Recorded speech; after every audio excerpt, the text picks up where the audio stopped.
This July marks 10 years since the disappearance of 10-year-old Lyric Cook-Morrissey and 8-year-old Elizabeth Collins. The girls were abducted while riding their bikes in Evansdale on July 12, 2012. Hunters discovered their bodies 5 months later in a rural area of Bremer County. No arrests have been made in the case. As we look back on the last decade, we talked to Lyric and Elizabeth's parents for wide-ranging interviews. Last month, I sat down with Heather Collins to talk about Elizabeth and how life has changed for so many people since July of 2012. Just to start with, why don't you tell us a little bit about where we are in Angels Park? Okay, so right now we are sitting in Lindsay and Kelsey Lee's shelter. So for my daughter Elizabeth, over there in the corner we have a gazebo in memory of her, and so her favorite tree was willow, and the person that gave us the first willow tree had no idea. And so that's over there, and I like them kind of out of control. I don't like them to, I don't know, willow trees are just supposed to kind of go wherever. And then someone gave us corkscrew willows, and so that's what we have, and those are kind of cool. And it's just special. I go to the grave, but it's really hard. I was just there like last Saturday, and to me it gets kind of harder just because you start thinking about her body is underneath where you're standing. It's just, and then my mind starts going and going and going, just of her and her cousin being kidnapped, and it's just, and here you do the two of it, it's just like you're standing on her dead little body. It's just, here it's more remembering for me. And then Lyric has a gazebo also a little down the way. It's just, I would say it's just like a place of peace, and we have all these beautiful flowers, and so many people in the community have helped take care of this place. It's not an easy place to take care of, you know, lots of weeds. There was at one point some poison ivy. Bad. So my ex's dad was out here helping when we first started this how many years ago, and he ended up getting poison ivy so bad it put him in the hospital. Yeah. So I was glad at that time the kids didn't get it because they were in the same area. So somehow the kids surpassed it. So that was nice. And then we have Denisha Hill, and then I'm gonna say her name wrong. I'm gonna say it's gonna be my neighbor. And then another little girl over there. We have another one over there. And so all of these kids that have gazebos have been taken way too early from us. You know, and so it's just kind of in remembrance of them, and it's sad, but you know, it's nice. I don't know.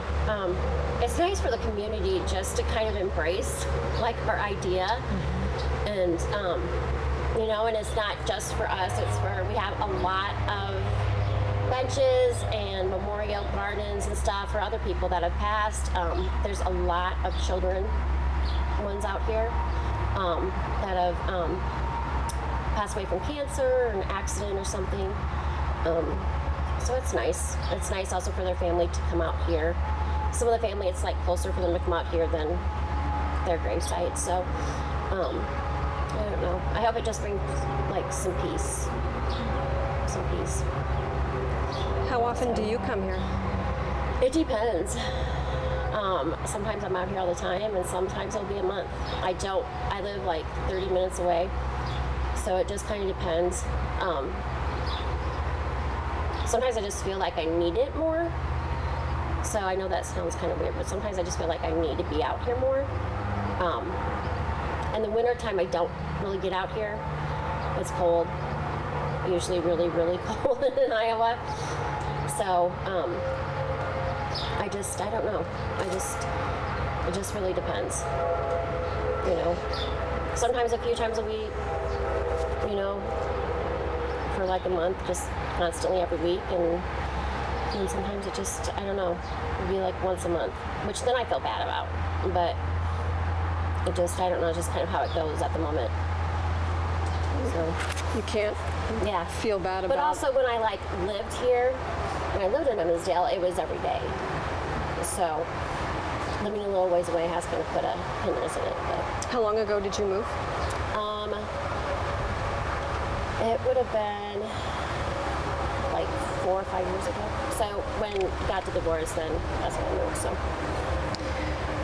When you come here, do you feel like you're looking for something? I guess that sometimes just maybe some peace, maybe some calmness. I don't know, maybe like talking to her more. You know, I know at the graveside I do too. So this is just another place.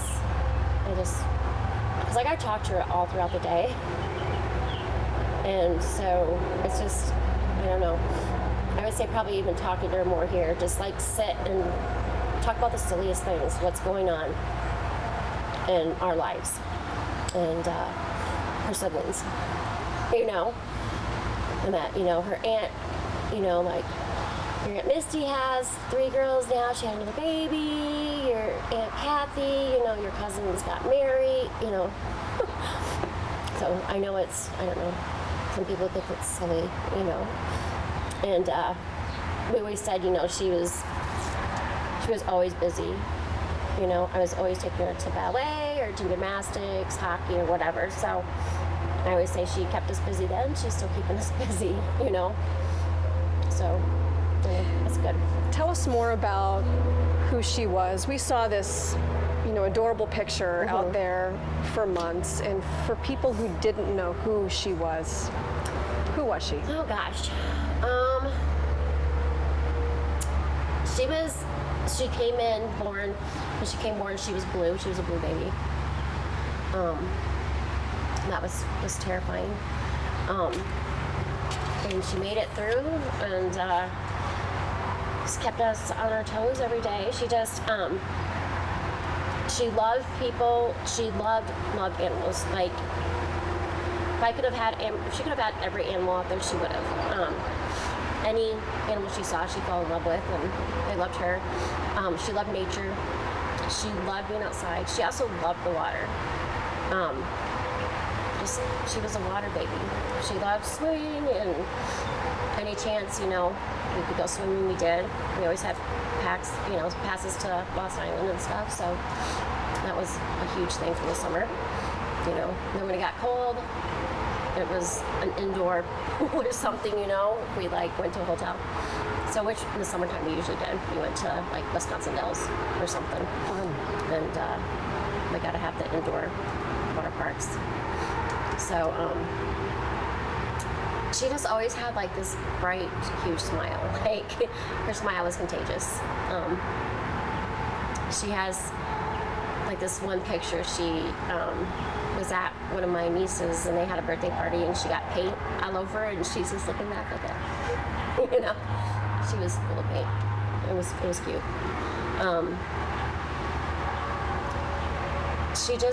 She had a very tender heart. Also, birthdays, big huge deal, but not just for her, for like everybody. She like, you know, Mother's Day. She always wanted to make Mother's Day perfect, you know, and Father's Day, you know, like a big deal. She would, you know, think of something, you know, want to think of something for her dad, and siblings would all help, and she loved her sister, you know, her younger sisters and her older brothers. She was always, you know, hugging them and doing stuff with them. With her younger sister, Callie, she would like, it was a big Barbie deal. You know, younger sister liked Barbies, and she did too. So there's lots of Barbies and American Girl dolls for all 3 of the girls. Big deal. Oh, it's huge. It was just a huge, huge deal. And we had got some animal sets, and they were dogs. And so we had 2 miniature Dobermans, and they only put one in there. So like I called to try to get another set, and they were out of them and discontinued. But we wanted to have 2 because we had 2. She just thought it'd be really cute, and well, I did too. So she just, her smile, really, her smile was just, I don't know, just lit up the room. You know, she loved the Lord. She liked going to the children's area at church, you know, loved singing, you know, there and stuff. She loved singing just period, you know. She had this favorite song, and so when she had a babysitter, the babysitter would call in and play that song for her. They would blast it on up. So that was when she told me, you know, Sabira, play that for me today again, you know. It was just like, oh. What was the song? It was called, I would say it's called Bleeding Heart. It's like, yeah, I don't know if that's exactly the name, but yeah. She just played it as many times as she could. So now when I hear that song, it's just like, oh, God, you knew I needed that today. You know, you knew I needed to hear that today, you know. Just, yeah. And she just, I don't know, she just, her brother, as soon as, you know, she was born, it was, you know, Kelly and her kind of attached at the hips. You know, we're always doing stuff together and funny little things together. Like we have a picture of them doing their hair. They did their hair like all kind of crazy, and it was cute. Who would you say she was more like, you or Drew? Oh gosh. And Drew, so Drew likes to do little jokes and stuff like that. So she did too. She followed that. I would say caring and giving would be more me. And cooking, she loved to cook. And her and Drew just kind of had like a little way about them. They like, you know, like, they kind of just, I don't know, they would like look at each other and they just like kind of knew what each other was like thinking. He just kind of was like, yep, know what you're thinking. Let's, you know, whatever it was, let's go get in some trouble. Let's make Mom mad. You know, let's take all the cushions off the couch and jump from the steps or something, you know. Yeah.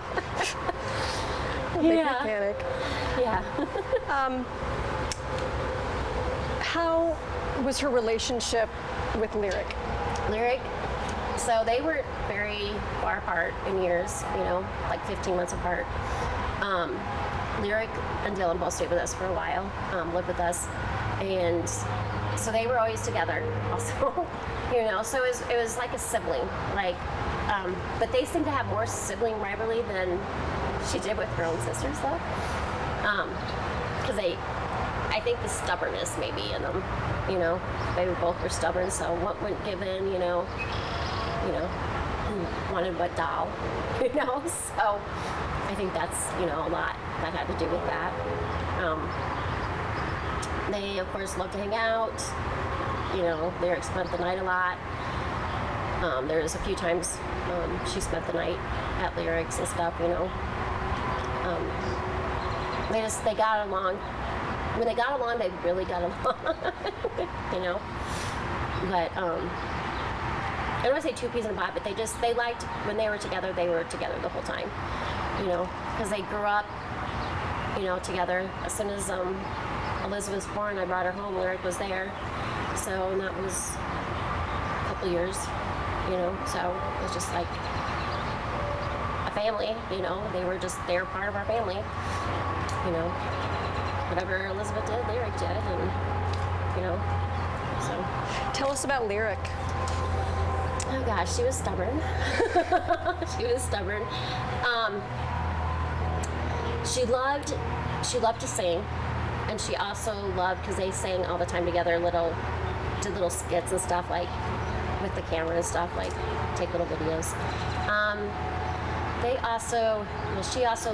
She loved cheerleading, so she got to go like a little cheerleading camp and stuff like that. So she had a lot of fun with that.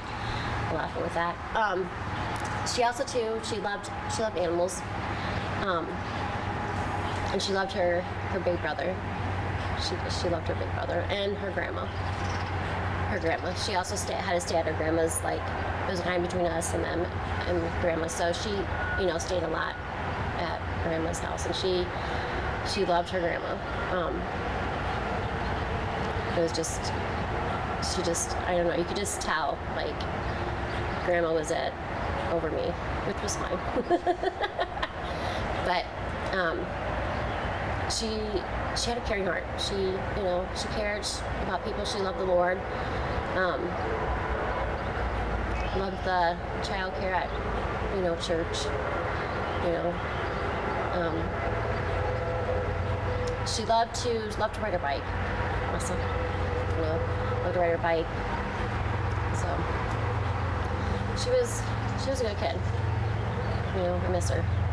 Sounds like they were pretty similar girls, and very much that sister vibe. Yeah. Like, fought like sisters over whatever toy or just whatever it was. So, can't believe it's been 10 years, but tell us what you remember about that day. I remember Drew got up early because it's hot in July. He got up early, went to work. Elizabeth came in our bed, and we talked that day. Her birthday is the 31st of July, so we had everything except the invitations. She was going to have like a Hawaiian type theme, water with it, of course, little hula skirts and everything. So we just needed to get the invitations. So after I got done doing some errands, we were going to do that. I just remember, coming home and they weren't there. And I'm like, well, riding their bike up and down, the street, but they went farther, and I didn't. My mom let them go farther. I didn't realize that much. So, it was just a nightmare. Such a nightmare. We just, I went to go look for her, look for them, and they were, I figured, well, let's check the school park, check this place, nowhere. And I told Drew, I'm calling the police. He's like, well, I'm calling the police. I said, there's something wrong. This just isn't like, Elizabeth. I said, it's hot out. She wants something to drink. I'm like, this isn't right. And I was right, He went on with Kent Smock, who was the chief of police at the time. He went on a ride with him and sent me a picture and said, is this Elizabeth's? It was a Hannah, Montana purse. It had been thrown up over a fence. And I was like, yeah. I'm like, she's gone. I'm like, they're gone. I'm like, we need to put out an Amber Alert. They would. So if you don't, it's been changed now, but if you don't see a person taking a kid or a vehicle at that time, they couldn't do an Amber Alert. So it was nonstop Facebook posts, and police and everything got involved and that kind of stuff. And the next day, just searching. Everybody's searching, nonstop. And I just remember that night, first night, it was just like sitting on our porch, just like waiting by the phone. Please, Lord, let them come home, and they didn't. So it was just a nightmare. And it still, to me, is a nightmare, I know, to me, time doesn't heal, it just makes it worse. Because I just think, she'll be 19 too soon, and what would she be doing, would she have a boyfriend, and just like all that stuff that they would be, prom, 8th grade dance, just everything, And she got all that taken away from her. Larry too, What were those once the police get involved, they notify us, and everybody comes here. We're doing interviews, but in the back of your mind, all you can think about is her. How's she doing? Just walk us through some of the early days of the investigation. Lots of questioning, DCI comes in, they question you, like, nonstop. What were you doing at this time? What were you doing there? I see that you made a call. At this time, I'm like, well, call Drew to let him know that I can't find him at wherever. And, so it was a lot of those questions. And then it just goes into, like, the neighborhood, like, looking at people in the neighborhood.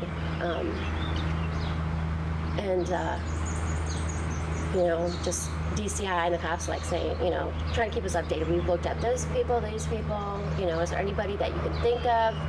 They get lists of all your friends that you hang out with all the time. And they're all, dissected, There is, one friend, I don't even know how many times, like 5 times, And not that they thought that they had anything, it's just that they were the closest to the girls, It was like an uncle, so they were the closest besides us, so that's just what, they do. And, they go through your computer, we just gave them everything, have it. We don't care, we just want them back. I don't care what you do, we'll talk, we'll sit here and talk for days. We don't care, we just want them back. And it was really hard because my younger sister, that was Lyrick's mom, she was missing, MIA the whole time. Not like missing, just not around. So that just made it harder because I wanted my sister to be, there with me.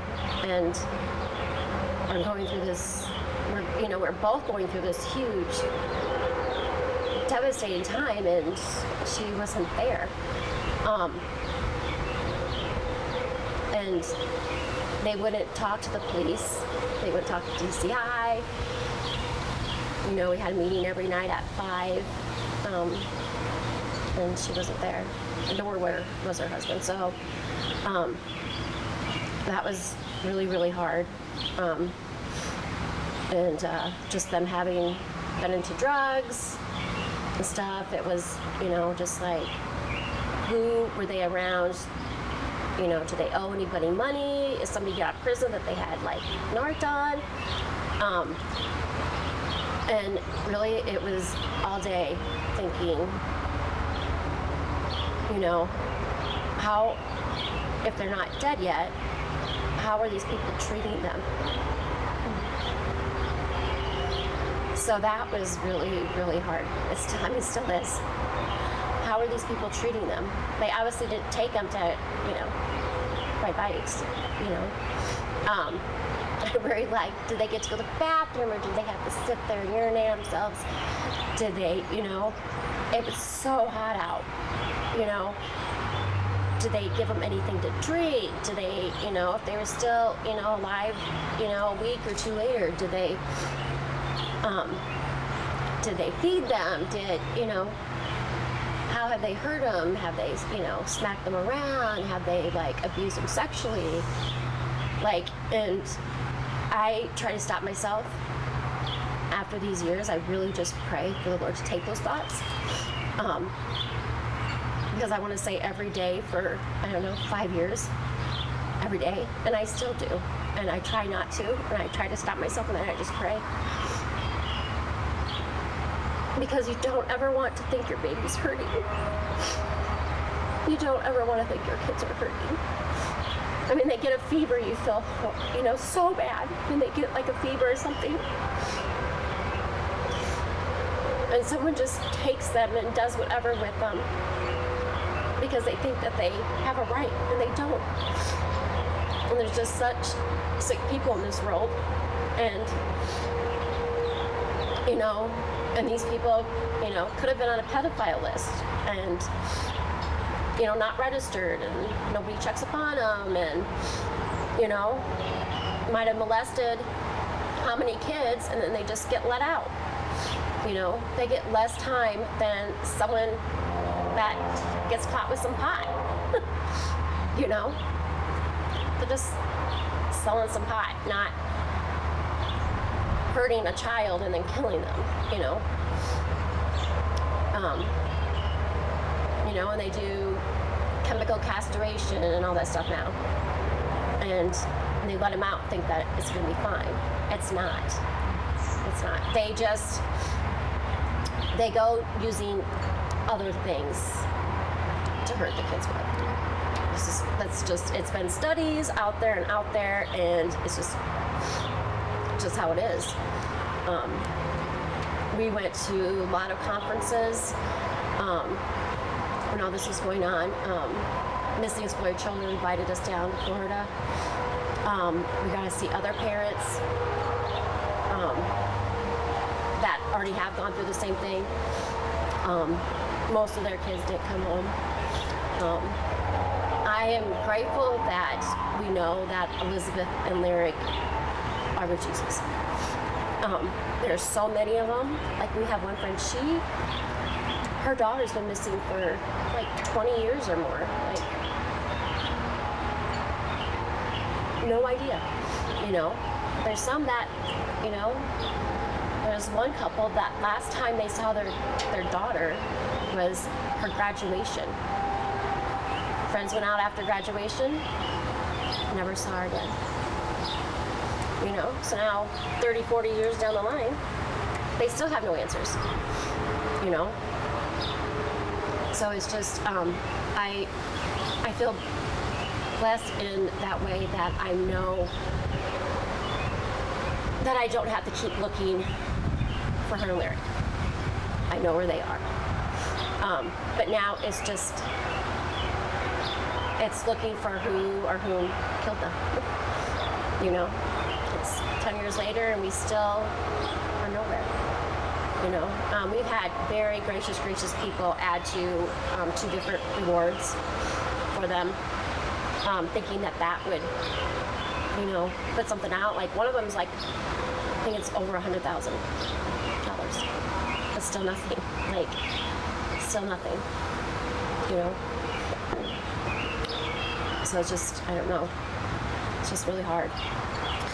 You talked about how close you all were really as a family, how close the girls were, and kind of linking you with your sister and her family.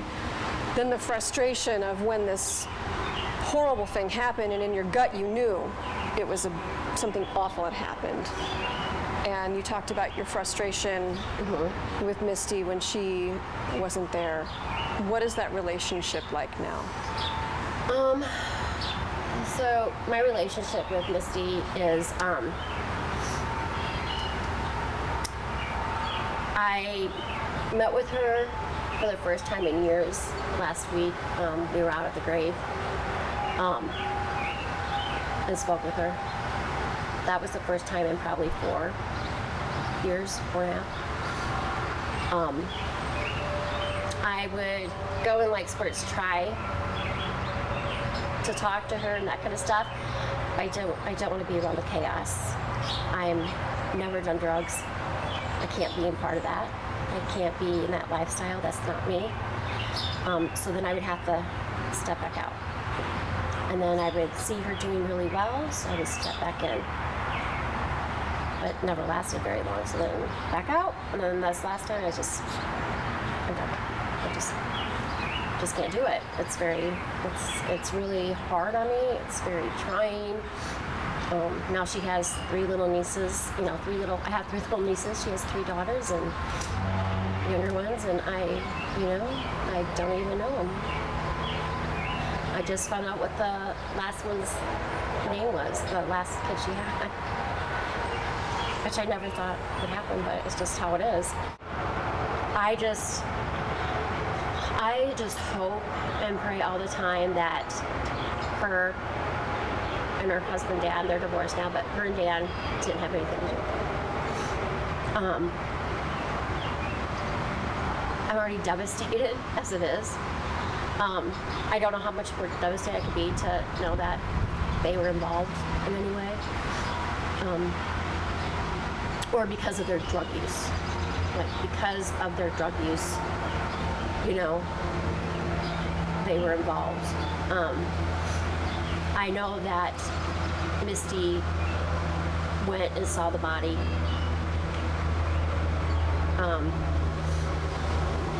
Kent Smock went and picked up Elizabeth and took her to Parent Woods Funeral Home. Misty went to a different funeral home, but she picked her up and took her there. She saw Larry's body. I chose not to. Drew chose not to. I don't think I would ever get that image out of my face, out of my mind. Just like, you know, when you see a dead animal on the side of the road, who's picking at it? Other animals. It's no way with a dead body, you know. It's the same way with a dead body. So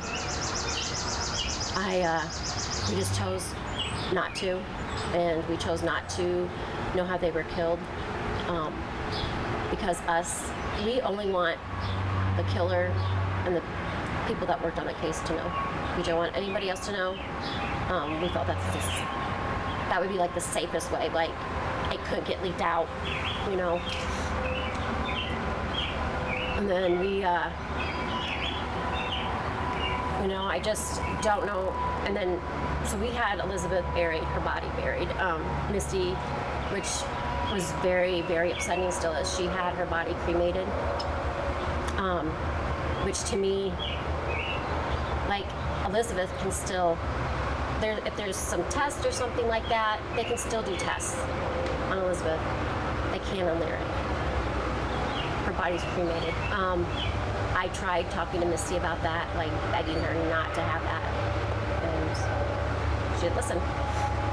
So when, you know, when she did something like that, to me is like, what are you hiding? Like, what are you hiding? Like, you know, science keeps growing. You know, you see it all the time in cases. Like, what are you hiding? You want her body cremated. Like, and that, like, also gives me more suspicion. Like, why would you have her body cremated? It's still the same. It baffles me. I don't get it. Does that fear that there's a connection live in your gut? Yeah. So just things like, you know, her body cremated, her,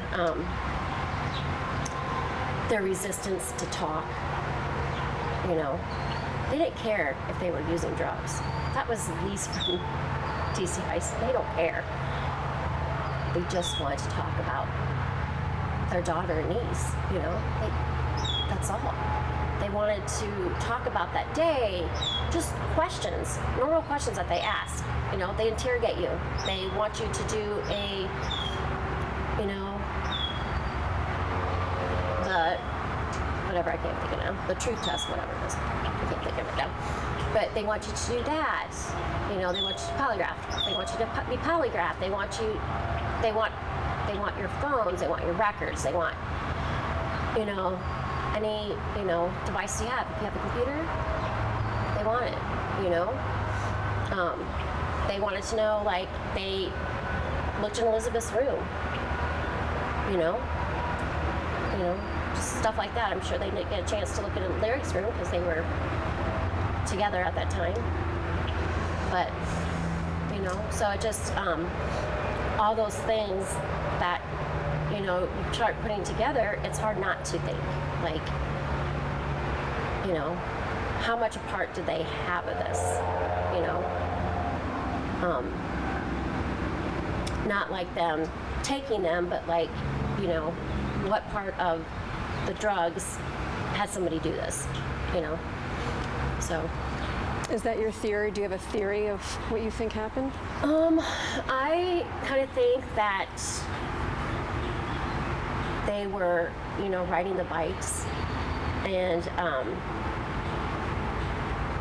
that someone just knew that they were going to be there, and that Misty and Dan maybe owed somebody money, and that they, Elizabeth just happened to be there, wrong time. They took them.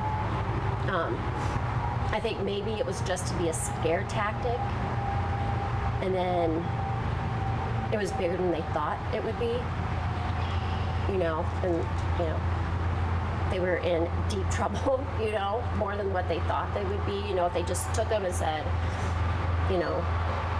if they knew, well, yeah, I owe this person money, I'll just say, hey, but I think it might have been too big at that time, because, it went out pretty fast. As soon as, I went to the police, it was out, it was Facebook nonstop, and anything we could do to get that out there. I don't know. I think it might have just been bigger than what the people or person took them. I say people because 2 kids, it's usually only, one person, 1 kid, or even 2 people, 1 kid. And to take 2 kids, I say it's pretty hard for 1 person. So I just think that that's kind of what happened, and then they didn't know what to do, so then they took them out to 7 Bridges, and so that was 5 months, and I just like, how long were they there for? The grass at this time of year is up really, really high. It's mosquito infested, not a lot, I don't want to say people don't go out there, but in the winter time and stuff is when they do a lot of the hunting and stuff out there. So, if some people are out there, I could maybe see where they could have missed them, if they weren't in that area, because it's, down a ways. And there, I had never been there until they took us and showed us where the bodies were found. And it was a long time afterwards before we could do that. We took her dog Gus, and he went straight to the spot without us even knowing anything. When I had the person that was with us, he went right to the spot. And it had been how long later? The investigators think that it could be someone who's familiar with this area as well as the 7 Bridges area. Is that what you believe? Yeah. 7 Bridges is known for drugs. I didn't know it, then. And I think that they would have to know this area pretty well, and it's the highway, it's a straight shot to get off, that kind of stuff. So I would say probably yes. Also, if you go around all the way where their bikes were found, it's covered, it was covered with grass and stuff, so that area. So I think it would have to be somebody that kind of knew what they were doing, knew where this is, and 7 Bridges isn't like this place that's people are at all the time. It's at a place that is a little far out. Do you think the person or people are still here? Oh gosh, I don't know. With all this, did they, you guys think, did they get out of town? Are they, moving, did they decide to, move to, I don't know, Tennessee, or, just get out of this area all completely, move far away. You don't know.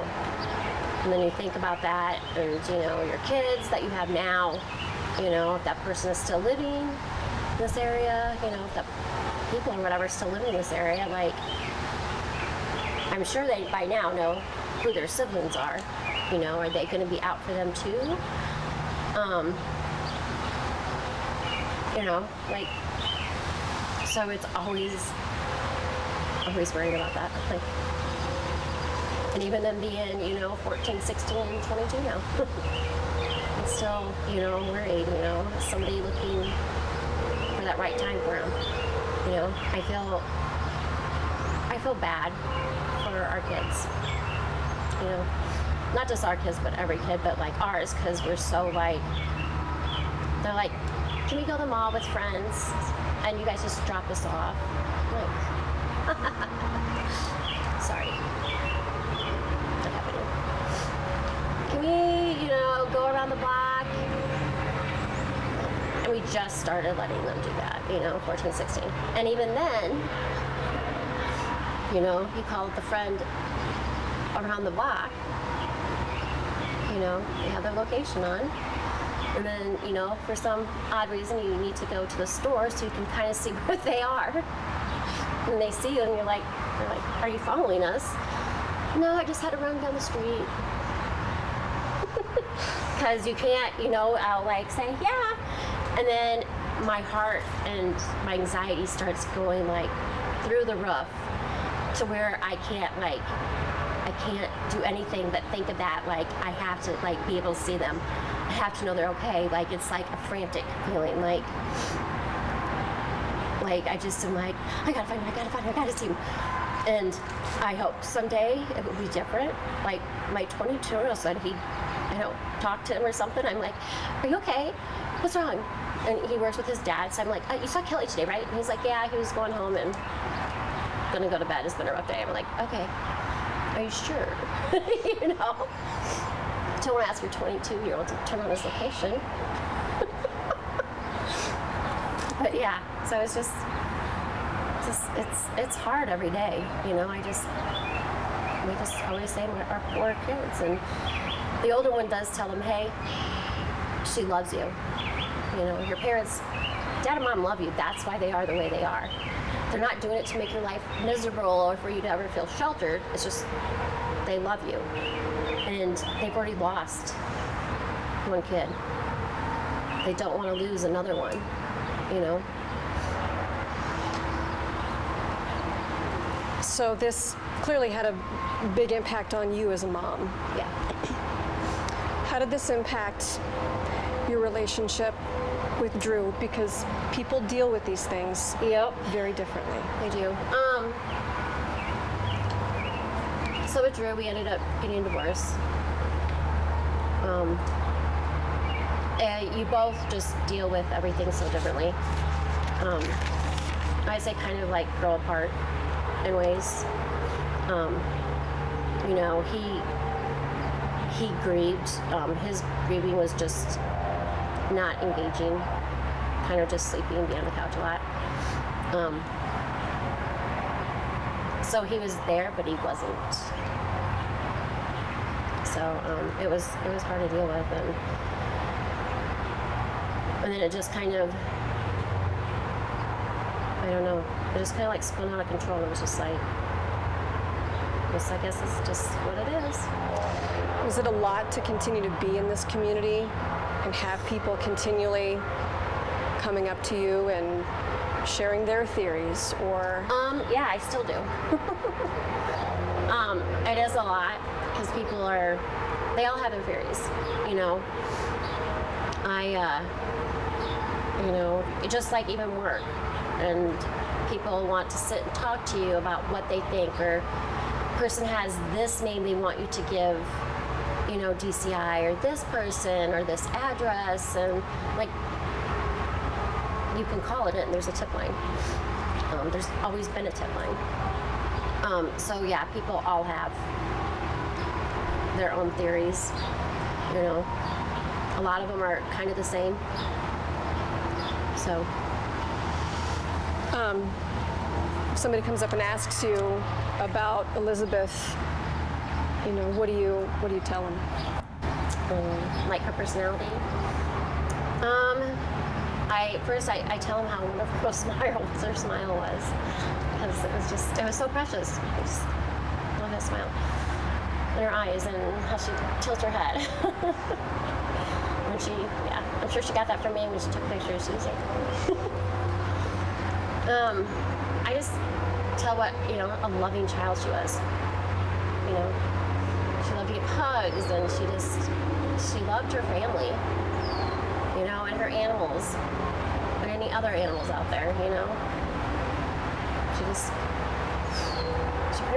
She loved everybody, you know. How do you get updates now? Do you get updates on the case? I don't get updates anymore. If there's an update, they give it to Drew. Because some updates can be so hopeful, and then it doesn't come through. And then they'll, like, let's say 2 days later, they're like, sorry. So with that, he'll kind of wait a little bit, and he's like, well, they thought that they had something, but it ended up being nothing. So he does a lot of that. And I'm sure it's just kind of protect me. He feels one crazy person's enough, I guess. One person not ever sleeping, or one person doing nothing but sleeping is enough. Why have both of us, you know? You had talked about a moment when the girls were still missing, that something had come in that gave you Yeah. hope that turned out not to be. Yeah, we had, you know, got a tip that the girls could still be alive. And we were so hopeful, like ecstatic. And ended up being false, ended up not being true. Devastating. Devastating. So after that, we just, you know, until we saw them here alive, we, you know, we're going to be convinced about, you know, them saying, well, we think we got, you know, we weren't going to be convinced until we, like, had them in our arms, you know. What,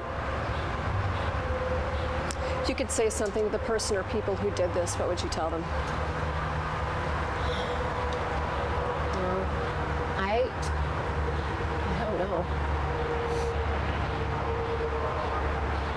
Just, like how, like what gave you the right to take my daughter and niece? Like what gave you the right? Like, and how do you think that that was okay?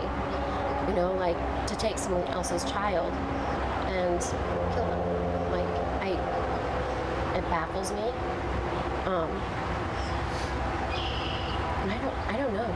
Honestly, I don't know what I would say. I don't know, I have to really, you know, if they found out that they have the person now and we could talk to them, I would like have to really sit down and like, you know, I don't cuss, but maybe would I cuss at that time, you know? I don't know, just tell them that they wrecked more lives than they would ever know, you know? They just didn't wreck our family's life, but they, you know, the community is different because of it, you know? There definitely wasn't any children playing out that summer, or a lot of summers after that, you know? Unless their parents were right there, you know? So it just, I think, you know, they don't know how much damage they caused. I have no idea. You know, just, you know, I think, you know, my kids might have had to grow up a little bit faster than they did, maybe. You know, because we were there at that time, but our focus, we tried to focus on them too. I mean, we tried really hard, but our focus was also on getting Elizabeth and Larry back, like having them here. So it was hard. It was really hard when they were missing, you know. We would have like a vigil every 13th of the month, and I just remember our last vigil, we had gone around to like Iowa City and stuff, handing out flyers of the girls, you know. And we got back, and we got to the church here in town, and I remember just being tired. Like, couldn't believe how tired I was. And I was just like, Lord, I am just done. Please help us. Like, I'm just done. Like, this is just so tiring. Every day trying to find her and her cousin. Like, it was so exhausting. I just remember just being so tired that day. I don't think I've ever been that tired in my life. And then December 5th came in, their bodies were found. You know? Another beyond devastating day. You know, to have to tell her siblings that their sister and niece were no longer going to be coming home, that they were up in heaven with Jesus. That was a nightmare in itself. You never dream of having to do that. Never. Anybody that's had to do that with their kids, tell their kids, I don't even know how I did it. Elder and I did that. It was by the grace of God, I'll tell you that, because I just don't know. It's gut-wrenching. Do you have hope that they'll find who did this? I do. You know, science changes all the time. So I just pray that they find them soon, you know? And that's my prayer every day. You know, we don't know, and you know, we don't know if that person, you know, has killed themselves or is dead yet. So, you know, we're like kind of on that, you know, too. And you know, have they killed themselves, or you know, if they're, you know, we just don't know. Are they in prison now? And praying that they will talk soon, you know. That's how some of the cases are found. Like, I couldn't remember earlier, but Evelyn Miller, that's how her killer was found. He was in prison and he talked. He told somebody and they talked. You know? So. I want to talk about the foundation that you've started, and just some of the work you're doing now to be supportive of parents going through this, because until you go through something like this, I can't fathom, I wouldn't be able to talk to those parents. Just tell us a little about the work that you're doing now. So we just started Elizabeth Collins Foundation. So it's just really just started a few months ago. So our hope is to be able to help other families. You know, they can, you know, if they contact us, just to able to, I mean, whatever they need, you know, just to be there, just to talk to them, or even just for them to talk to us. Also just to, you know, flyers, or also, you know, helping to, like, for schools. You know, my hope is to get information to schools, especially, you know, internet. You know, kids play Xbox, they automatically think someone's their friend that they've known for 2 months, and, you know, could be a pedophile, and then they, you know, on the other line, and they want to meet, and there goes the kid. And, you know, I would like to see cameras on bike trails. So many people are killed, raped on bike trails, so that's another project. So just stuff to make our kids, you know, hopefully just a little bit safer, you know. Out here we do safety events also every year, so which is nice to be able to do that. And we have a lot of support from a lot of different places to help do that. The 16th of July we have the Ride and Drive, Memorial Ride and Drive for the girls. So it's in memory of Elizabeth and Lyric. But so since then, so you know, we started that, but then we like found the need of so many unsolved cases and stuff. So we put posters up for that kind of stuff. We have a silent We do a silent tribute where we drive on the other side of the park. We drive by, and the families hold the pictures, just so that that family knows that we're still thinking about them, you know. And a lot of them have tip lines on them still, you know. We also have, we wear like buttons, and this year they're going to be different lanyards to tell each kid's story that has been kidnapped and murdered. Last year I wore a little girl's, her dad kidnapped her for the mom and ended up burning her. She was just a baby. Ended up burning her to death with hot water, with boiling. There's just others, like so many, you know, so just to get that out there and just, you know, just let the family know that, you know, that they're not forgotten. Those kids are their babies, you know, and that we still think about them, you know. And I pray every night for, I just do, of course, general, because I don't know, you know, any parent that's going through this, you know. Drew and I have been on Team Hope through Missing Exploited Children, who talk to parents that have a child go missing, or like sometimes it's a custody case or overseas thing, you know, and they haven't seen their kids, and some of them, they, you know, their kids still weren't found, or, you know, so there's a lot of that kind of stuff.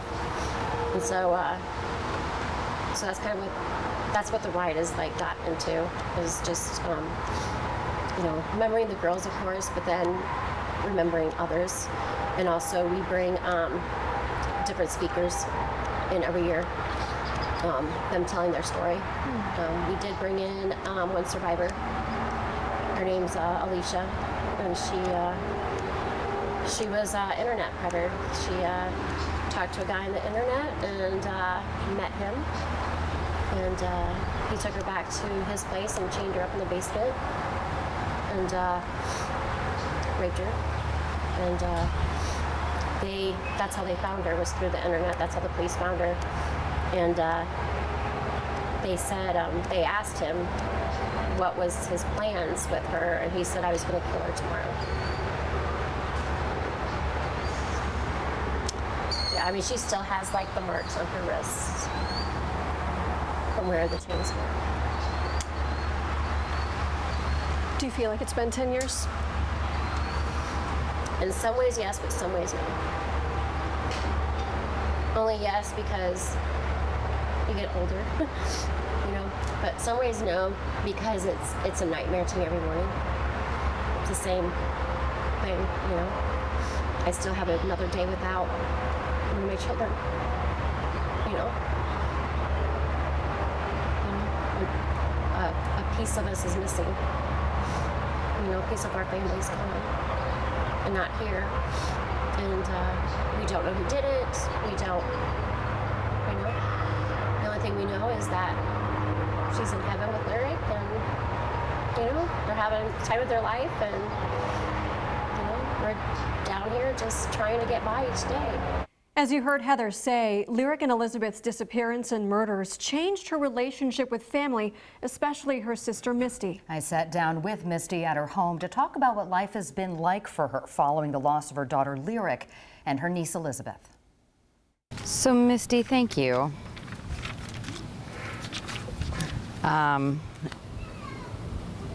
When all of this first happened in July of 2012, we focused a lot on the searches and the investigation.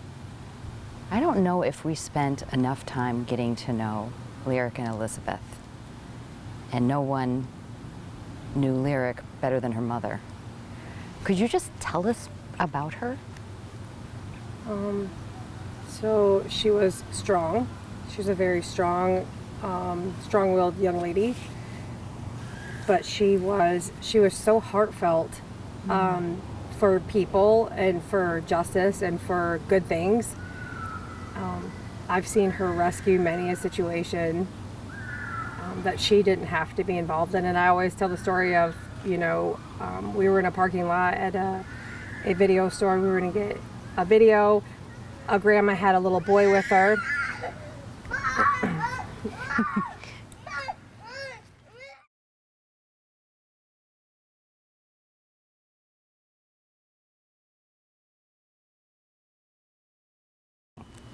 Yeah, so he takes off running, and so I chase after him. I mean, Lyric get to him, and he just starts saying how he wants to die, and so I hold him, and I just kind of want to keep him in place, and the grandma comes over, but he starts kicking, and he kicks Lyric right in her face, and I look over at her, and she stands up, and she's like, "Mom, I'm okay, I'm okay, I'm okay," and she just kneels down and starts praying for him, and she was a soft girl. How was faith brought into her life? So her dad's family has a strong belief in God. They introduced it into my life.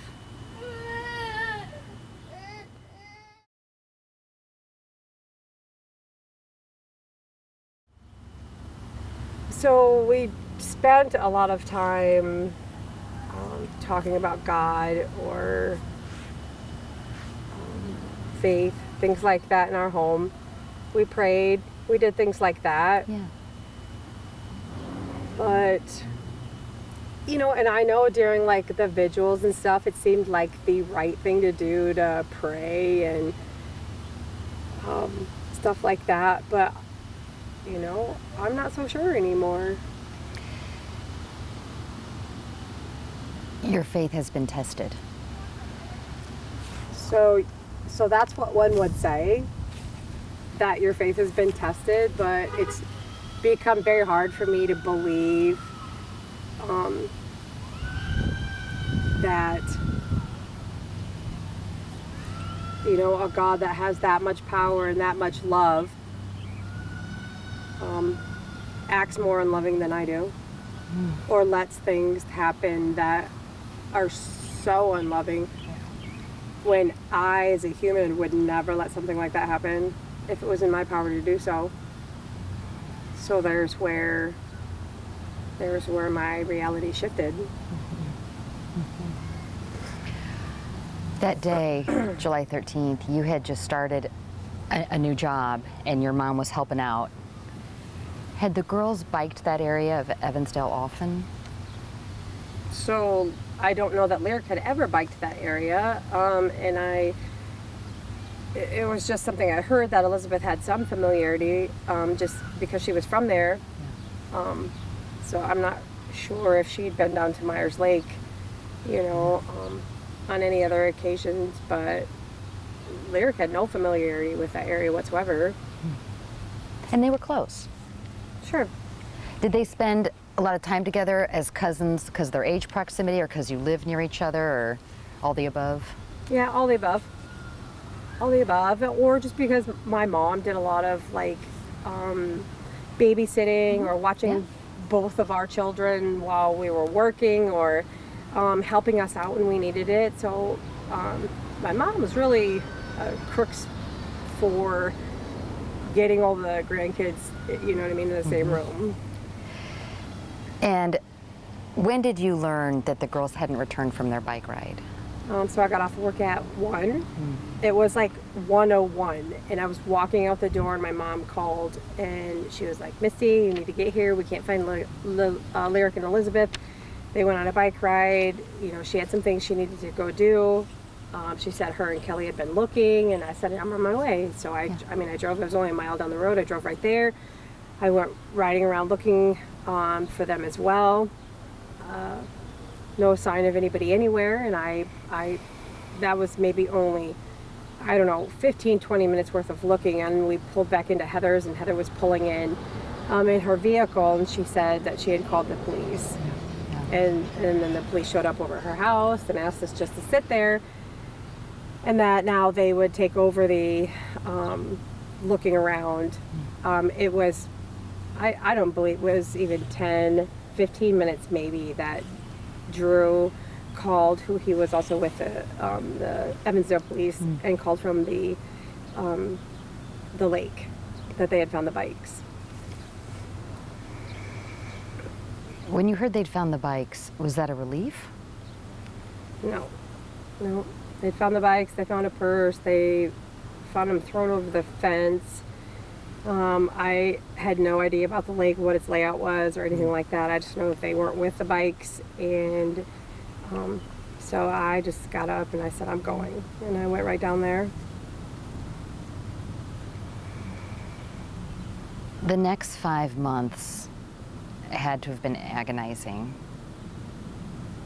Sure was. You were the victim in so many ways, but you weren't always treated with compassion. Nope. Why? When we had gotten down to the lake, and this was maybe on like the second day, and we were doing the searches, and there was a reporter there.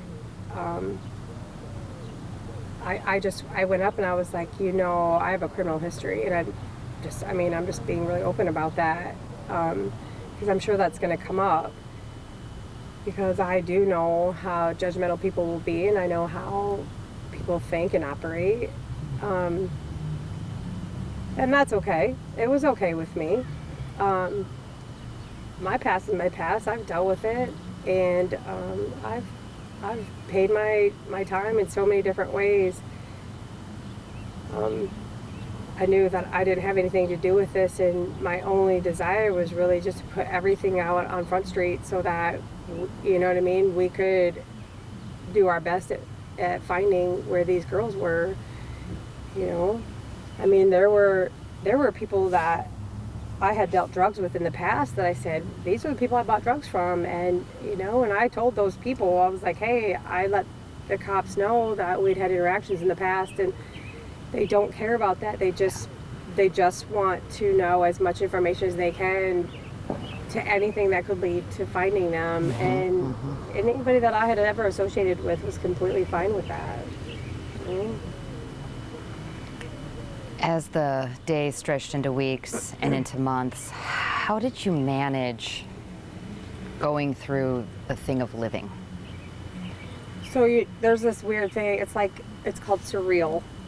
It's almost like you're. It's almost like you. So you're going through the motions of a day, but you don't. It feels so surreal. It's not real to you, and so that's how it felt. And only some strength within you to find an outcome to the situation is what moved you along. I know that I jogged a lot, so I'd go running, and I'd go running maybe toward Greenbrier, and I'd run past John Deere's, and any time I was behind buildings, I'd go search. I'd run over to their dumpsters and their bins or things like that, and I'd look through everything as I went running. I remember doing that just day after day after day. In December, when the hunters found the remains, where were you when law enforcement notified you? I was at work when Kent called, and I know that he asked me over the phone about a fingernail and what was Lyric's fingernail painted, and I said it wasn't painted. If it was super chipped. We'd been swimming all week, so. And he said, well, was it zebra striped? And I said, absolutely not. And I know I went, down to the place where we met, and they told us it was their bodies. And when I went to the funeral home even, and I saw her finger, and I saw the zebra stripe on the fingernail, I just said, there's no way. There's absolutely no way that's her finger. Unless her and Elizabeth had stickers that they stuck on their fingers, she would never be able to paint that perfect of a stripe across her finger. And I can't imagine that they did put stickers on their fingernails, but I don't know for sure. So, I don't know, I've really struggled with that. Do you feel like the kidnapper did that? No, I never thought that. I just felt like that maybe that wasn't her. And that maybe they had misidentified Sure. your daughter? Yep. Mm.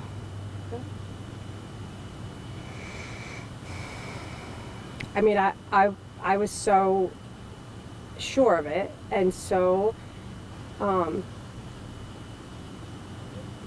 mystified that I knew that she wouldn't do that. She wouldn't put that in her fingernail, and that wasn't there when I left her there that morning. That I took, parts of, like, her anatomy from the funeral home with me.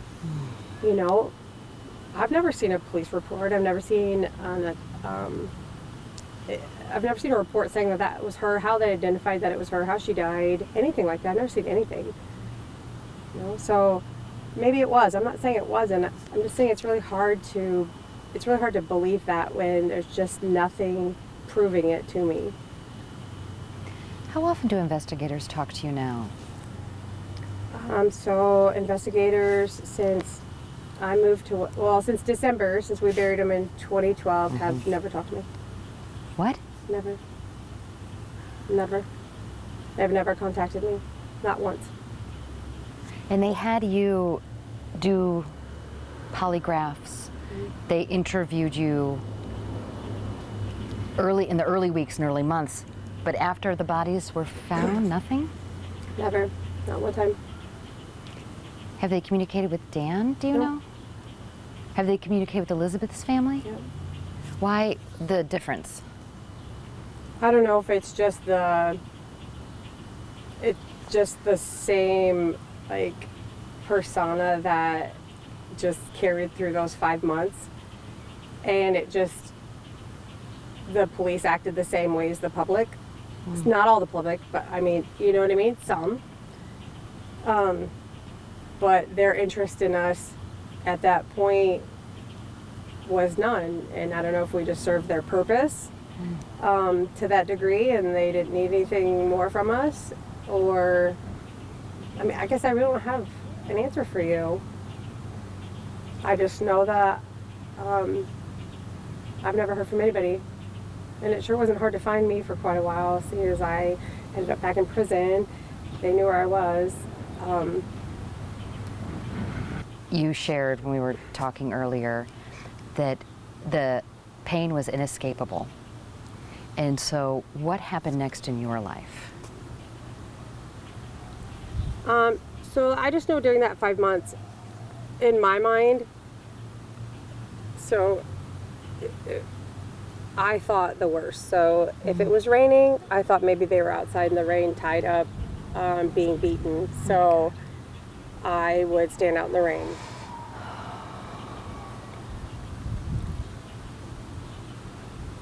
It was hard to eat because I didn't know if they were eating.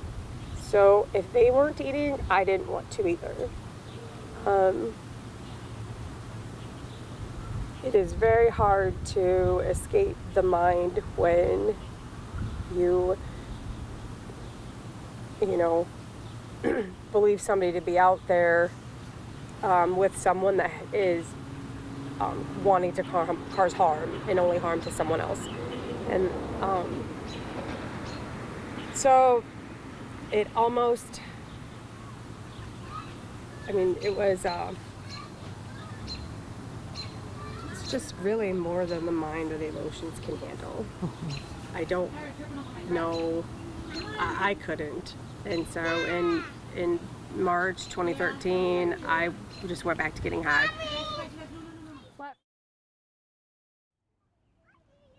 So I just wanted to numb my thoughts and my feelings, and I know from my past a very good way to do that, and so I just went right back to it. And it worked. It did what I wanted it to do for quite a while, until I went to prison. Did things change when you left your sentence, when you finished your prison time? For you, like how you felt in managing this unimaginable? I mean, I suppose I just came to a place where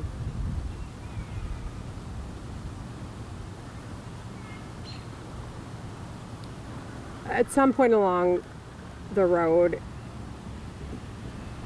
I had to just say, I can't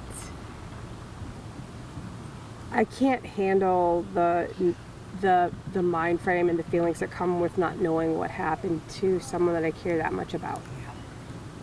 And so somehow, I don't really know how, I just began to release, you know, the feelings of it and the thoughts of it, and just be accepting that this is what it is and this is what happened, and I do want to move on with my life. I don't want to destroy it because I am constantly thinking about that or feeling how it feels to think about it. And so that's what I did. And that's when I, you know, met Zach and decided to have, you know, some more babies. You and your sister both share a loss in such a terrible way, obviously. Was it something that you could lean on each other through? This is so complex. I'm coming from a place of ignorance, really. So maybe at first we were gonna, but then no, it divided everybody. There was just so much confusion and anger, and I don't blame anyone, because I remember looking at every person that I met and just saying, did you have something to do with it? Do you know? And that was in a complete sober mind frame. You know, I saw one of my best friends and I just said, you know, maybe you had something to do with it, you know, like the speculation to, you know, because you have cops telling you, well, it's probably a family member, somebody close to you that already knows them, and then you're looking at everybody you know that's closest to you, and you're like, okay, I can't be stupid here. Maybe it is somebody that's closest to me, and I'm overlooking it, you know. Yeah. And so everybody becomes a suspect, and so I don't blame our family for splitting apart. It was just too much. It was just too much. It was too much, and nobody really knew how to facilitate it. Nobody, not the cops, not therapists, nobody knew how to facilitate it. We were winging it from day one, you know. But there's been a lot of times since then, you know, especially in the last few years, that we've gotten to have closure together, talk, you know, not necessarily always just about that, but Sure. just reintroduce ourselves to one another. So, like, having more kids in so many ways has been absolutely amazing. But there are so many moments where I'm like, should I have done this in this world where we're at now? You know, is this what I really should have done? Or how can I raise them in such a way that they are aware and they are a benefit to the community and to people's lives in ways that other people don't see. I tell them about Lyric and Elizabeth, and I train them that they cannot talk to people unless they ask me. We don't always talk about just bad guys, but we do talk about bad guys. And so often Belle will say, Mom, can I talk to that person? And I'll tell her, no, I don't know that person. Even if they come to my house, I don't know who they are, and you can't talk to them. Have you been to Seven Bridges? Nope. I've never been there. I've never heard of it. I don't know. I've read some things on just different people's posts that says it's not even good hunting ground. So they don't even know why those hunters were there when they found them, and I don't know. It's just speculation all across the board on so many things. Yeah. You know?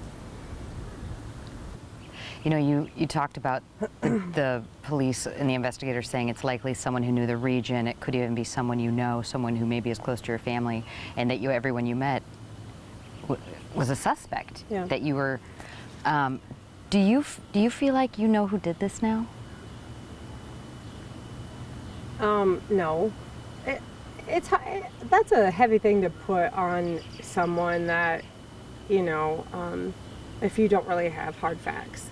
It's really and I know what it feels like to have someone put a speculation on me, and which isn't mine to own. And so I never have been one to guess at that kind of thing. I've heard all sorts of different theories, and I've heard everybody's, thoughts or whatever. I personally believe if it wasn't someone on the actual police force or somebody in authority that's being covered up, then that person's probably dead. And like, there's so many factors too. I mean, so like we don't know if they were raped or molested, or if it was a pedophile issue. If it was, then that person probably would have reoffended by now. If it wasn't that, then how does it get covered up for this long in such a small area? And there's just there's more questions than there really are answers, and rightfully so that police don't give you any information, so speculation just really does nothing. And so there's just a long time ago I had to give up the desire or the need to guess at any of this. Got it. What do you wish people understood about you and about Lyric? At this point, I don't want people to understand me or her. I don't. It's not necessary.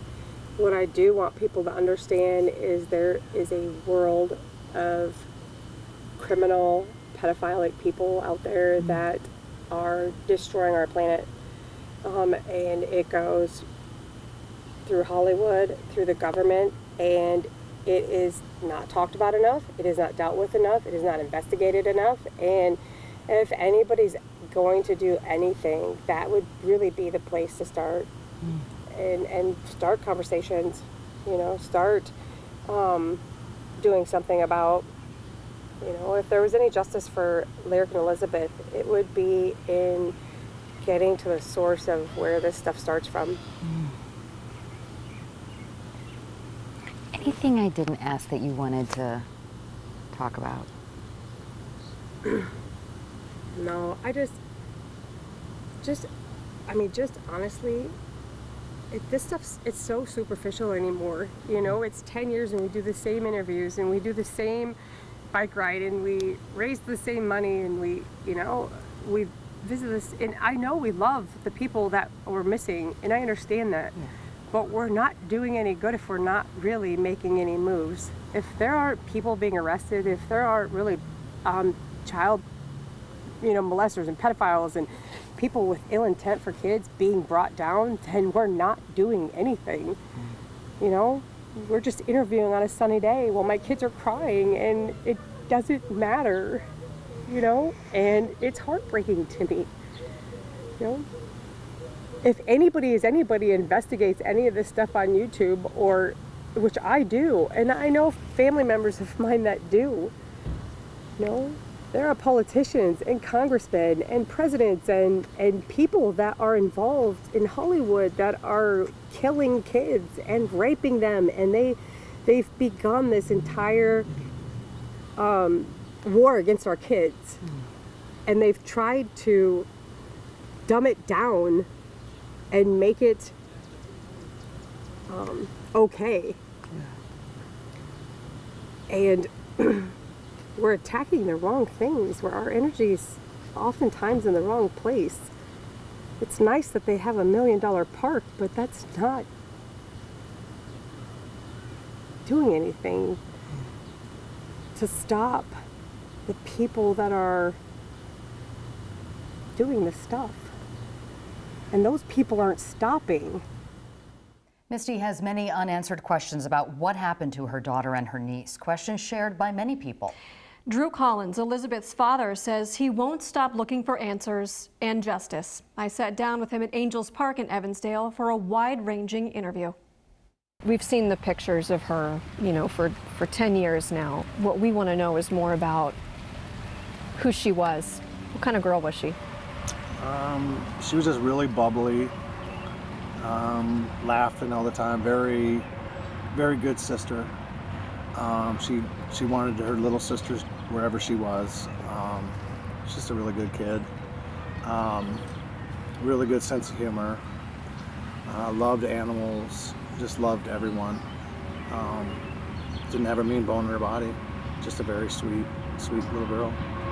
What did she like doing when school was out and summer came around? She'd love to go to the water park. She'd love to go to the water park, and if she wasn't at the water park, she wanted to be outside playing in the water. It was hot in the summer and stuff. Just really just normal kid stuff, playing with our American Girl dolls, and if it was nice, she wanted to be outside. Just really normal stuff. Was she really close with Lyric? Yeah, her and Lyric were like sisters, more like, because we had Lyric for a while, and Wilma had Lyric for a while, so they were just always together. Like if Heather was working and I was working, they would be with Wilma and Lyric. So they got to be very close. What kind of things would they like to do together?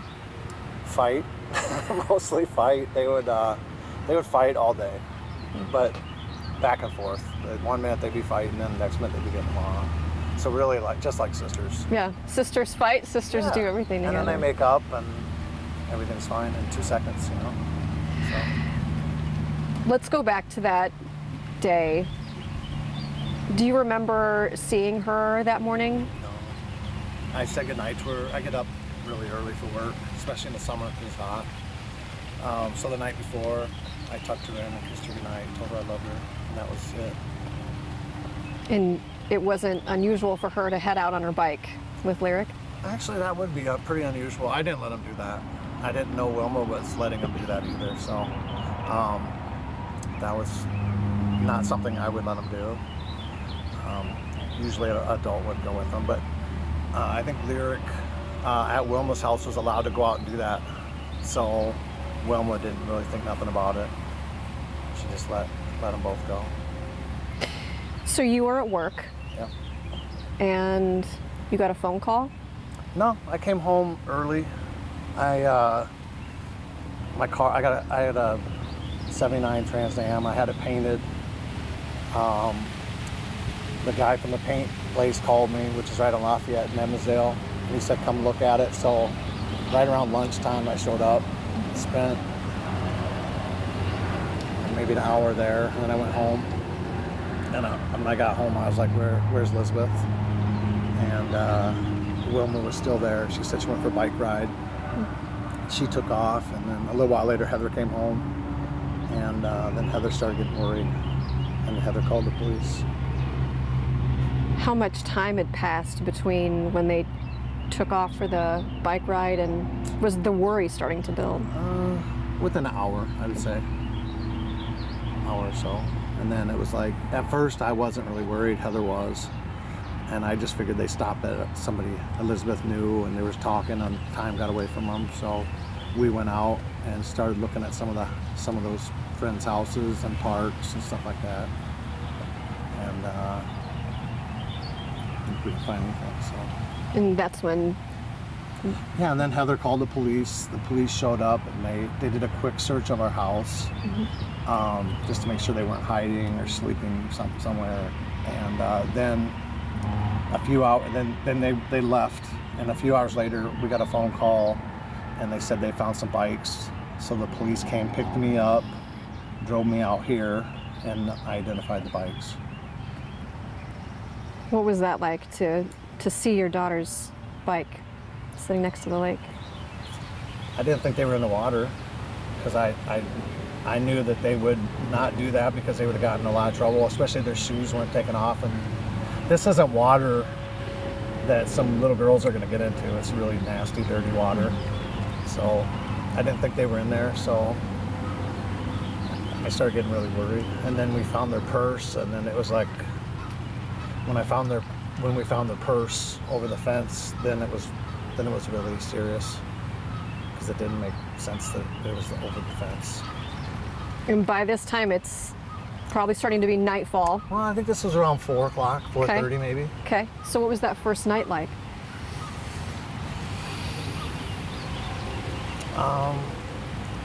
They told us to go home and to get some rest and then meet at the police station on Saturday. We ended up going to Chief Trolka's office, and because we didn't feel like anything was being done, and so we met with Trolka, and he called DCI and got the ball rolling with DCI and got people coming. I don't even remember what time we went home. This is like 1 or 2 in the morning, I think, that we did this. Yeah, it's just the worst. Everyone that has kids has had a couple minutes where they couldn't find their kid, and it's just, you have that sinking feeling in your stomach, in the bottom of your stomach. It's that, but really worse, much worse. What were some of the early theories that they thought might have happened? Really, there weren't really any theories early. The only real theory we had early is people said, "Oh, maybe they're in the lake." But other than that, there were no theories about anything. It was just they disappeared. So I think, by Saturday afternoon, they were looking at different people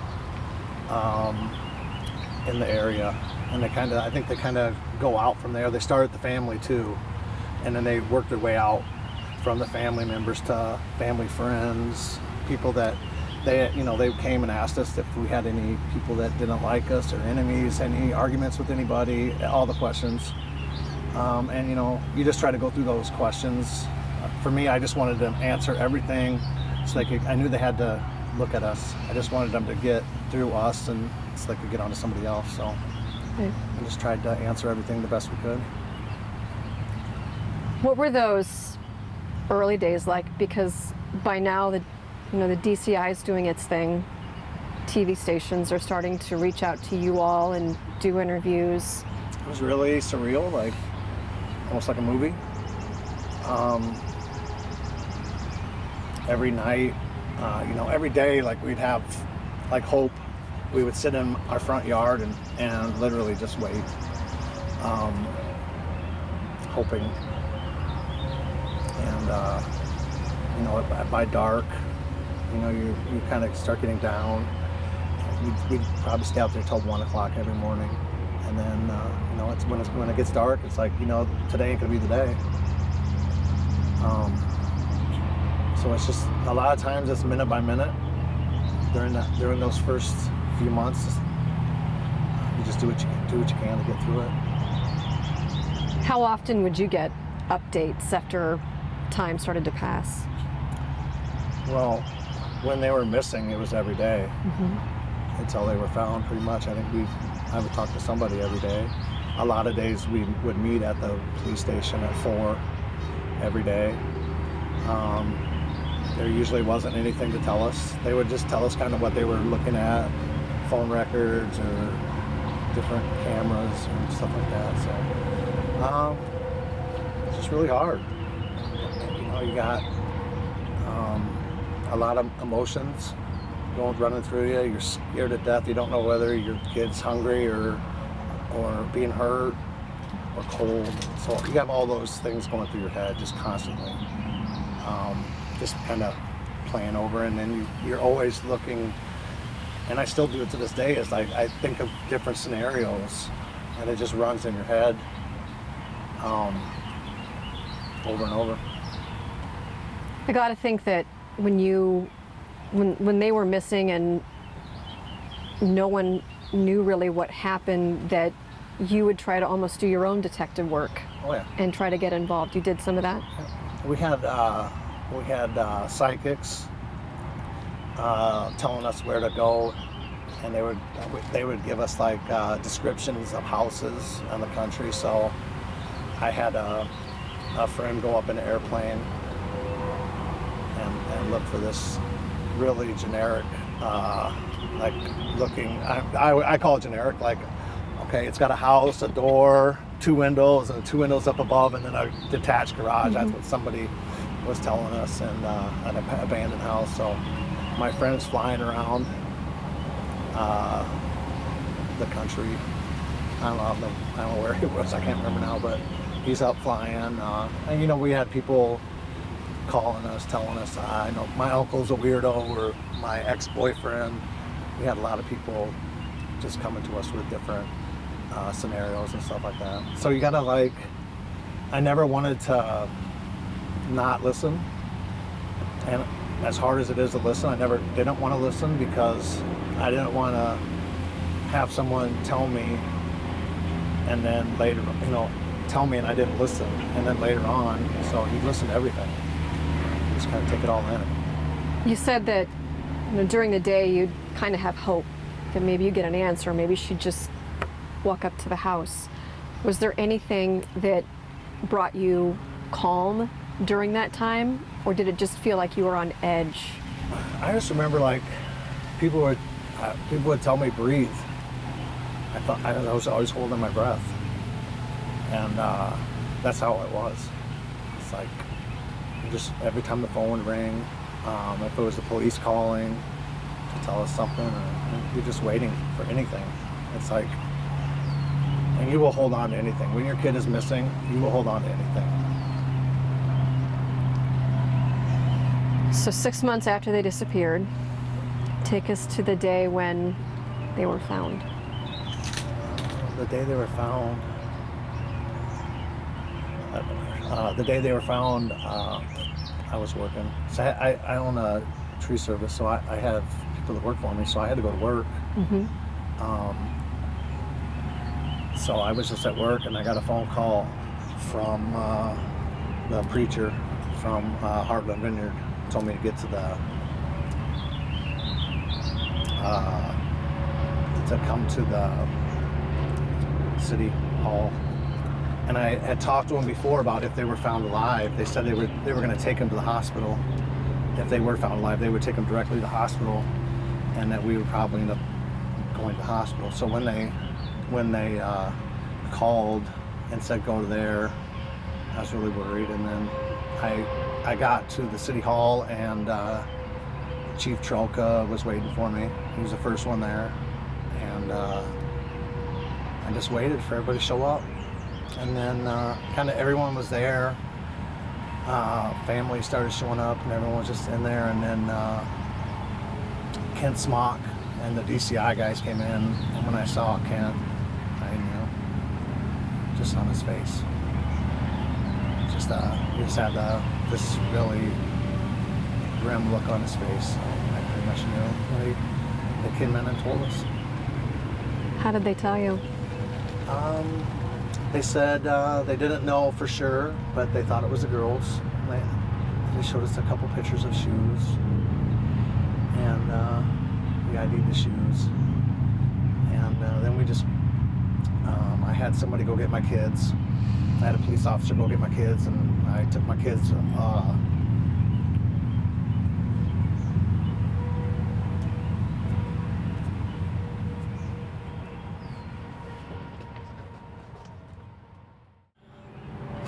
I had somebody go get my kids, and I sat my kids down, and I told them that they found the girls.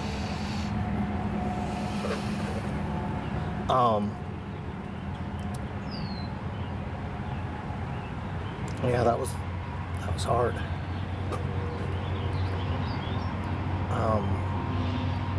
And then they took us all separate and started questioning us that night again. So we all had an interview that night, and they just asked us if we knew anybody in that area where they were found and stuff like that. So,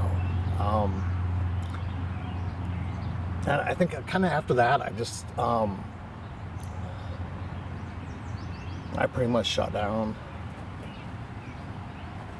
So I couldn't really no,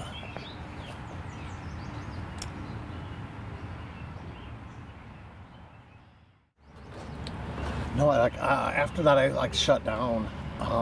I couldn't really, I didn't really plan any of the funeral. I just, I pretty much just let Heather do that. I just couldn't do it. I couldn't talk about it. I couldn't do anything.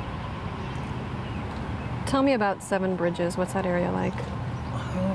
It's just a It's just a really nasty, that no one takes care of it. It's just a park that no one takes care of. It's just there. It's very desolate, very remote.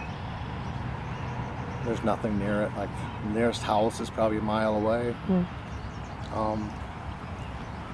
Yeah, it's just kind of got a reputation for being a place where bad stuff happens. Like, people go there to cook meth, different kind of criminal activities and stuff like that, because it's so remote. No one really knows it's there. Did you go out there? I have been out there, yeah, many times. Did that bring you any kind of... No, it really, going out there just made me, I really feel their fear of how scared they must have been. It's so remote and it's so scary. I don't like to go out there alone.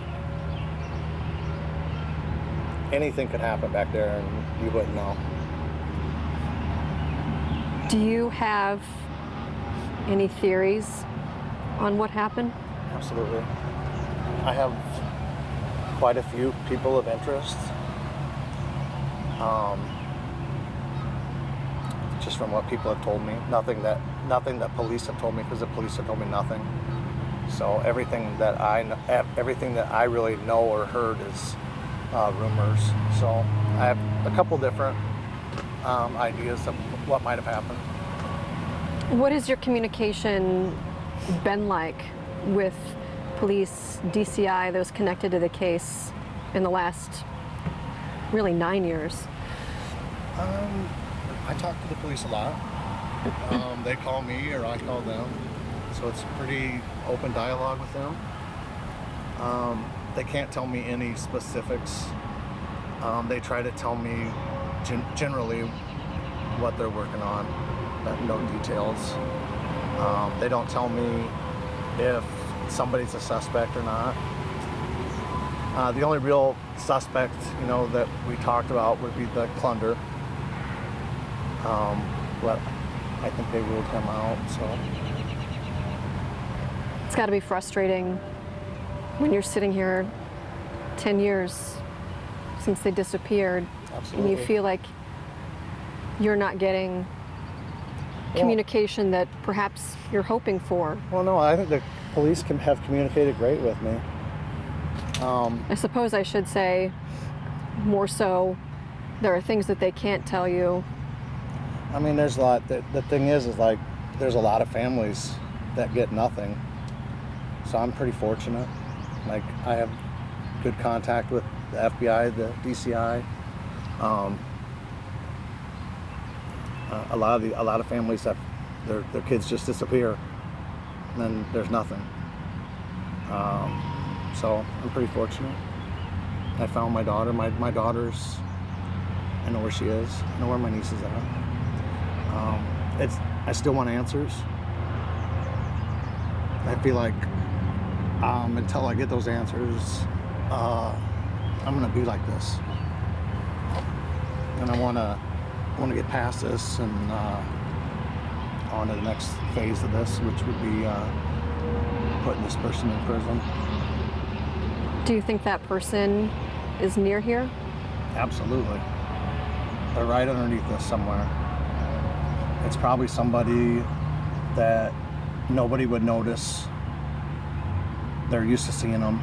So if they saw them that day, they wouldn't have thought nothing about it. Probably somebody like that. What makes you say that? Nobody saw nothing, really. And it was at lunchtime on a summer day. So I think it's probably someone from around here. They have to know the park here. They have to know the entrance or the exit to this park, and they have to know Seven Bridges. Just not anybody's gonna know them places. The Seven Bridges especially. It's so remote. It's in the middle of nowhere. It has to be somebody local. No one's gonna drive that direction looking for a place to take the girls and go, oh, I'll go here. It was somebody that went to Seven Bridges because they knew how remote it was, and they knew they could at least get them there and be safe. You know, they would be safe. So it has to be somebody local. What would be, if you could share a message with that person, what would you say? If I could talk to that person or those people, I would just tell them, like, technology is on our side, time is on our side. Every night when you close your eyes, you don't know if tonight's gonna be the night that they knock on your door, but we're coming for you. And I'm not gonna stop. And I don't think these police are gonna stop either. We've got too much invested. The police have spent more on this case, I think, than any other case in Iowa history. We have a lot invested. The city has a lot invested. The people here want this person to be in prison. So nobody's stopping. We're just getting going. Where's your mind 10 years later? Not here.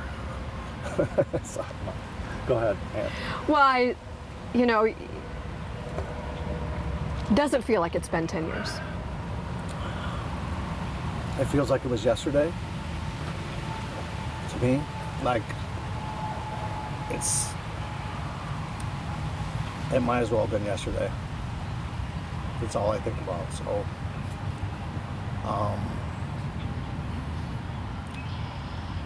it's July 14th. What's it like going around town now? Do people still stop you and ask you about it? And are those conversations always ongoing? Yeah.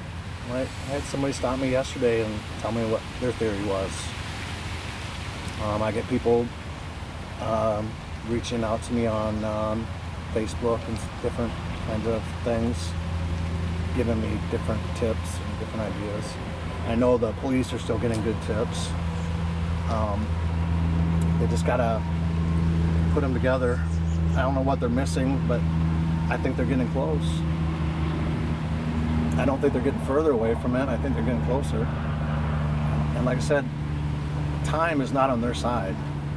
They might think it's been 10 years, we got away with it, but they didn't. We're here, you're here. The police are still working it. I don't think they're slowing down. So. Does that make you feel like, does that give you hope? Yeah. I have hope that we're definitely gonna get this guy. And the hope isn't just for us. It's like, I don't want this person to touch another child. I don't want another family to go through this. Another person, another little kid. Do you still talk frequently with Morrissey's Yep. family? Yeah. What are those conversations like? Everyone's like Misty and Dan and Heather. Everyone's in a different place, really. Like, when something like this happens, it breaks you in a different way. So it broke me in a different way than it broke Dan, and it broke Heather different ways than it did Misty. So sometimes they're doing good, sometimes they're not. Sometimes I have good days, sometimes I have bad days. It just kind of depends what's going on. Sometimes, like, you'll be doing good, and I'll be at home and I'll reach into something and I'll find something that'll wreck me. So you got little things that'll trip you up, or conversations you have with people. Sometimes hearing all those ideas people have isn't probably good for you. But like I said, I don't want to miss anything, so I listen. How has it changed you as a person, and really as a dad? I know I'm a lot different. I'm probably more to myself now, more isolated. That's just how I deal with it. I've isolated myself a little bit. I do my work and I go home. So it's just hard to be out. Sometimes you just don't want to talk to anybody about it, and wherever you go, say if I go out or something, someone will want to talk to me about it. So a lot of times I just stay home. You said that when you see a child out, even here in town, playing by themselves, that makes you think, And that's a trigger. When you see kids alone on just some side street or something, you just want to follow them home, but you don't want to scare them. It's like, you just want to like grab the parents and shake them. It's like, it wasn't that long ago, 2 little girls disappeared. how did this impact your relationship with Heather? Because as parents going through this together, as you mentioned, you probably as different people coped and mourned in different ways. Absolutely, yeah. We just grew apart. Like I said, I isolated. She did the opposite. So I think it'll challenge the best of marriages, and we had a good marriage. But it definitely ruined it.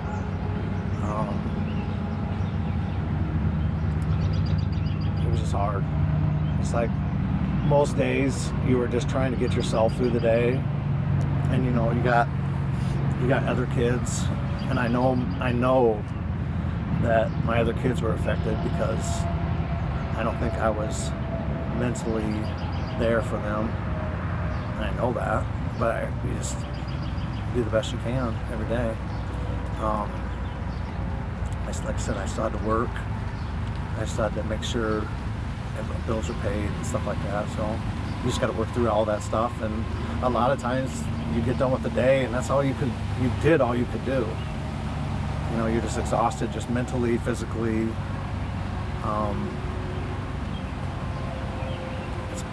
It's hard. How are the other kids doing? They're doing good. Kelly's moved out, has his own place. Amber's 16 now. Callie's 14. I think, they've struggled in their own way too. And we've just kind of worked through it the best we could. It's hard to believe that they're I know. teenagers. Yeah. Elizabeth would have graduated Last year. What kind of person do you think she'd be today? She'd probably be making me crazy right now.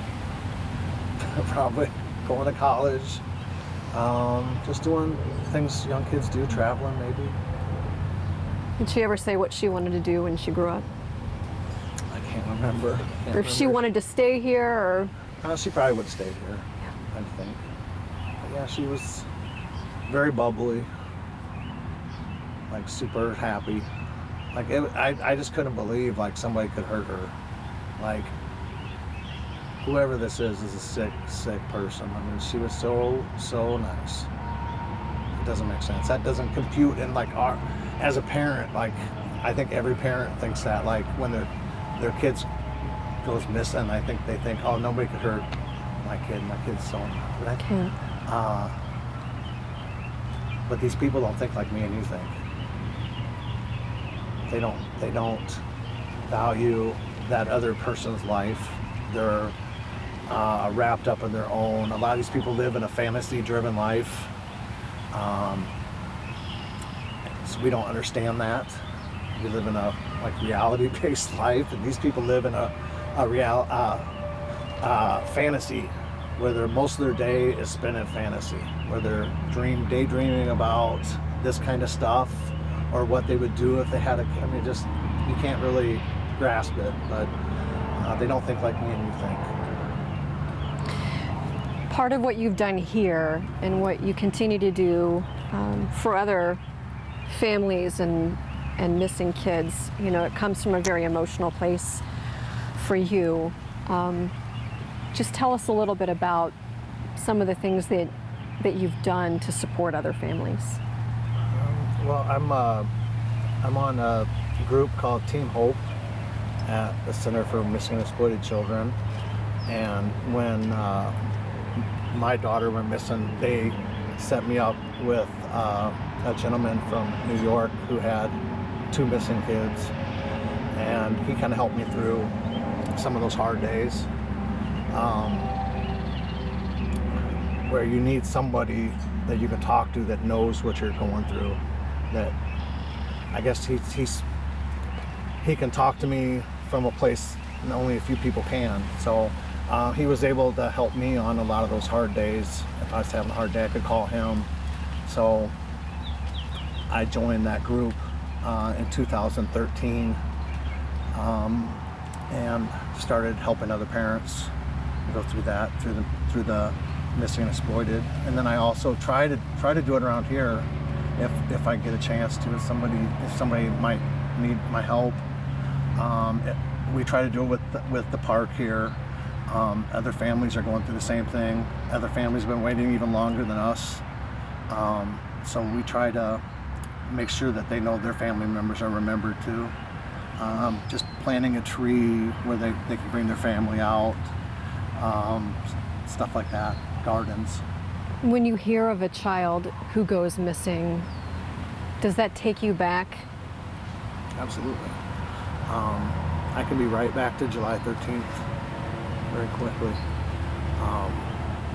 We had a missing kid last week here. They were found, but it just takes you right back to that. You know, I know the parents are struggling. You know, all those thoughts that are going through their head, all the questions. So it just brings it right back. What else do you want people to know about Elizabeth, about the work you're doing, and about where you are now?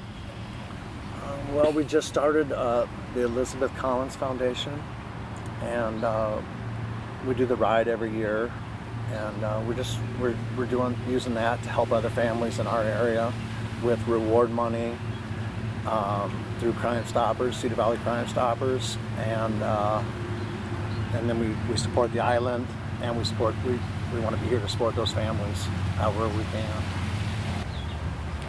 You know, they talk about stages of grief when you lose someone, and I don't know what that had to have felt like with there being a period of time when you didn't know, and then having to almost, does it restart? No, like that is a really tricky part of this. It's really painful because when you don't know where they're at for 5 months and then they find them, you feel relieved. And then you feel guilty.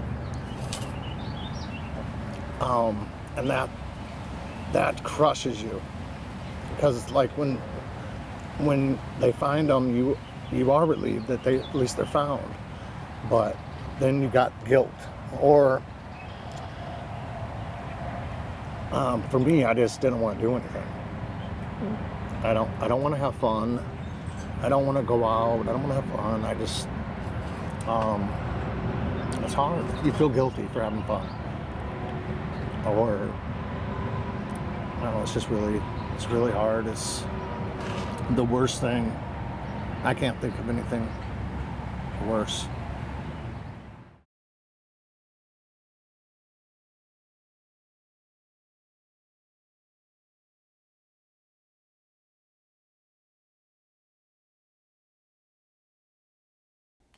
You can find our full coverage of Lyric and Elizabeth's case at kcrg.com and on the KCRG TV9 Smart TV app. And if you have any information in the case, please call Crime Stoppers at 1-855-300-TIPS. Thank you for joining us. It's been 10 years since Elizabeth Collins and Lyric Cook-Morrissey disappeared from Evansdale. A reward of $100,000 is being offered for information leading to an arrest in the case. Call Cedar Valley Crime Stoppers at 1-855-300-8477.